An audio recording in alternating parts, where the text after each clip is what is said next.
her ceiling mark as such, and you'd imagine would need a career best to be competitive in this. She's running off 66, due to go up a couple of pounds further for last week. And without that, having seen Colwood, Jumping Cats, now Bird for Life Sea Sculpture, we're still yet to see number 6, Sefton Warrior, who I think, well, will be by some way the last of them to enter the parade ring. I think he's somewhere off to our right, just being saddled up. But just in terms of talking about the horse before we see him, number 6, Sefton Warrior, of course, Richard Spencer and Kieran Schumacher chasing the double after that big price winner of the first novice stakes earlier. Yeah, one off a mark of 65 at Yarmouth in August. And that was an improvement on what we've seen in the past, stepping up to 14 furlongs, and they're trying 2 miles for the first time. Well, look, the jockey's making his way out. The horse isn't here yet, Sefton Warrior, but hopefully we can pick him up out on track. Yeah, Adam Kirby being shot there. Of course, we'll be looking to Spanish Persuader and Mark Johnston. And we're seeing Kieran Schumacher.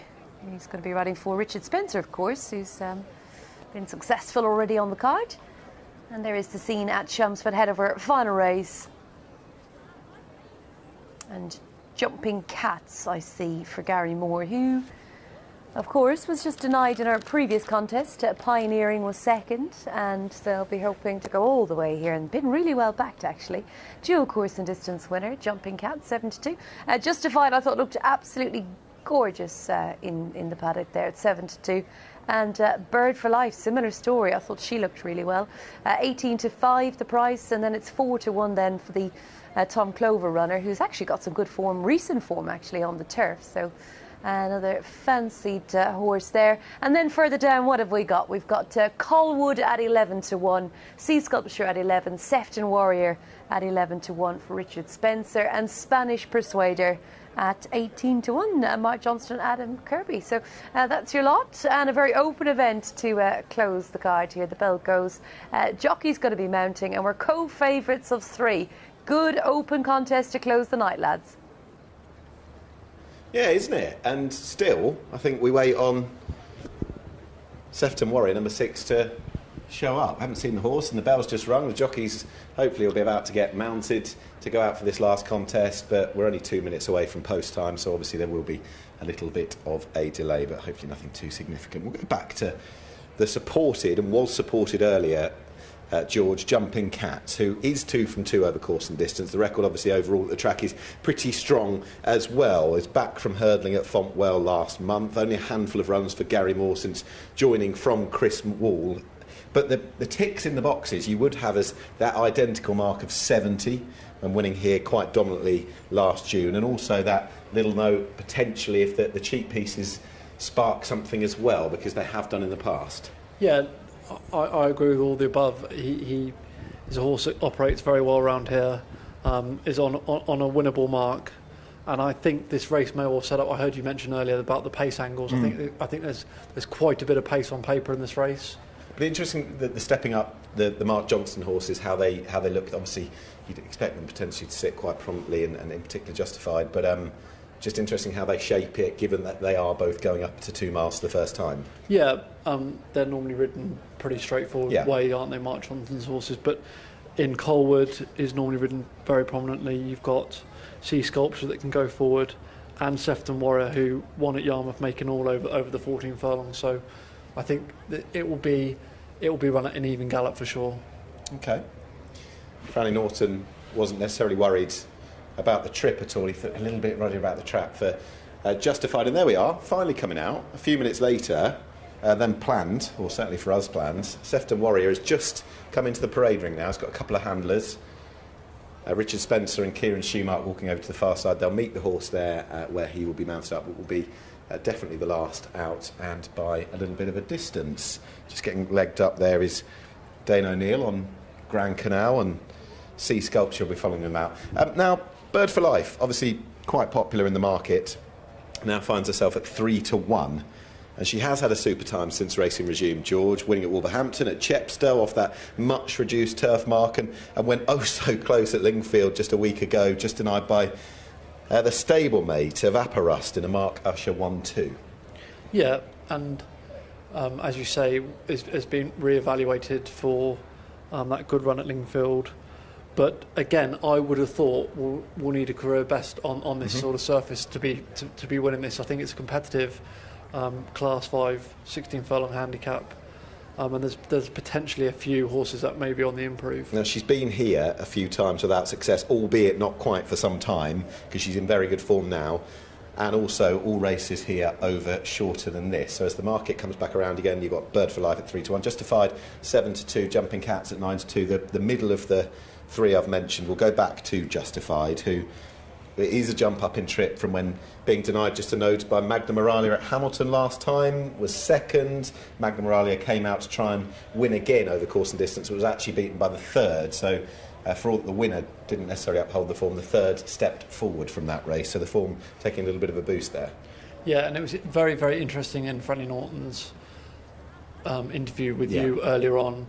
And you asked him about the trip, because when you look at it, there's a question mark over it, isn't there? And he had absolutely no issues at all with the trip. He was 100% confident that this gelding will get the trip. The full brother notarised won over 2 miles over this very course and distance, actually. So it's not necessarily the trip, but it's the track, and we'll see how that horse acts early draws. We'll go down to the 5-1 shot, Grand Canal, who steps up to 2 miles for the first time. Ditto the comments about Justified. Off the mark at Yarmouth, but couldn't follow up, went up to 1 mile and 4 at Thirsk last time under a big rise at the weights, perhaps from that day when asked from an early stage to respond. You can maybe see why the visor's gone on from last time.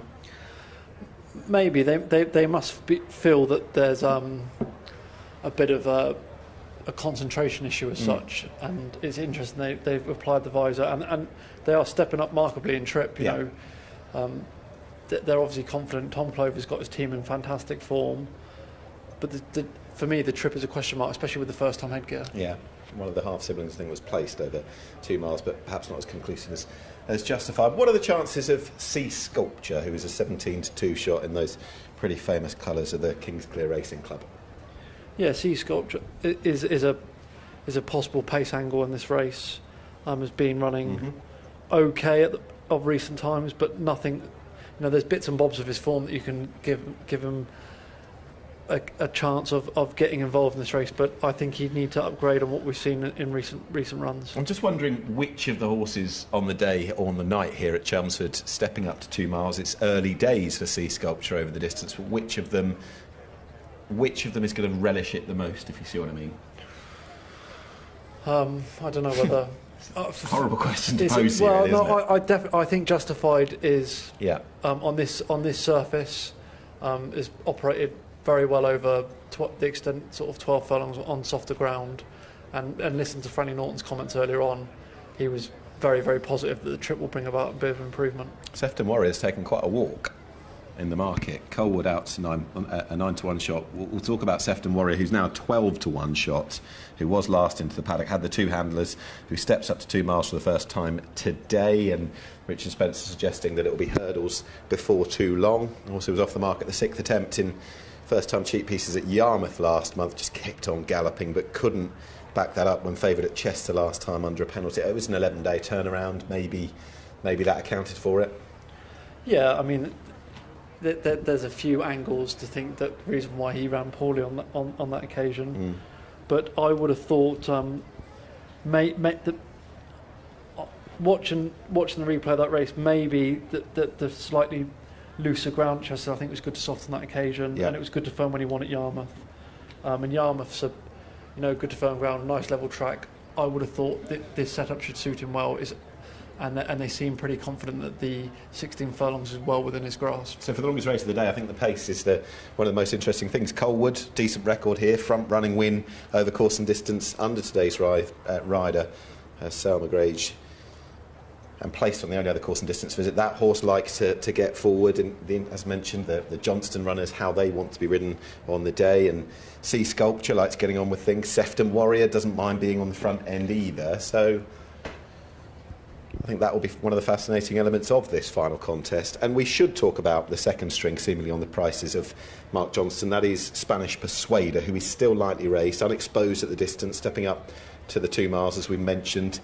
Also was actually beaten 10 lengths by Mishriff on start 2, and then bumped into English King on the third start.